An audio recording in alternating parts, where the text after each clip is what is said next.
Hello everyone, welcome to Summer PD. I'm Shamitria Rout-Banks, the Rowdy math teacher, and this is part one of a 7-part summer blog series focused on formative assessments. Assessing what our students know and are able to do is part of what we do as educators each and every day. But the type of assessment we use to gain that information varies based on the feedback we're hoping to receive.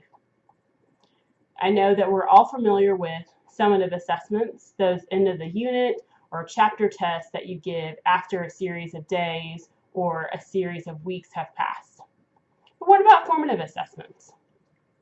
There's a lot of buzz right now about formative assessments and lots of examples floating around that people are trying in their classrooms and are getting lots of attention. Before we jump into that, what is a formative assessment? Let's take a look. Merriam-Webster's online dictionary defines the term formative assessment as a term used to describe the time when someone or something is growing or being formed. With this definition in mind, a formative assessment then is an assessment used while the learning is still forming in the minds of our students. Therefore, it's in the moment. It's something that we use during the lesson rather than as a summary of the lesson. As I mentioned earlier, there's a lot of tools and techniques that teachers are using right now to formatively assess their students. Some of these techniques include tech tools like Kahoot and Plickers. It includes exit tickets, task cards, paper and pencil tasks, or even the check for understanding task like a red light, green light, or thumbs up, thumbs down to indicate where a student is in the learning process.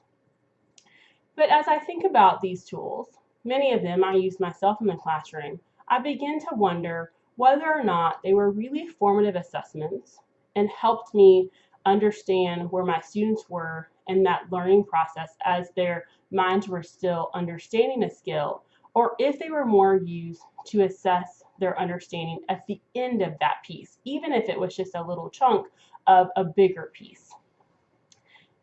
As I think about the research that I've been doing, I'm really starting to think that it wasn't really a formative assessment. And I'm starting to see formative assessments in a new light and in a new way. So, what's that new perspective, you ask? Here we go. The use of formative assessments should be intentional, and they should be used as influencers in the planning and teaching process. Using formative assessments to influence planning in this way informs both teaching and learning.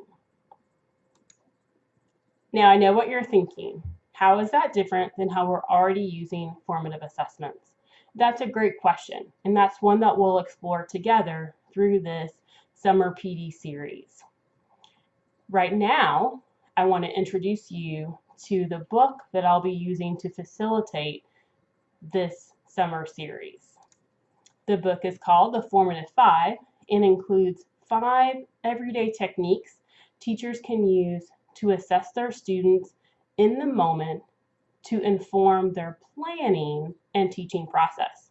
So, unlike the formative assessments I mentioned earlier, these assessment techniques are really used during your lesson instead of more towards at the end of the lesson, like many of the formative assessment tools we're using right now.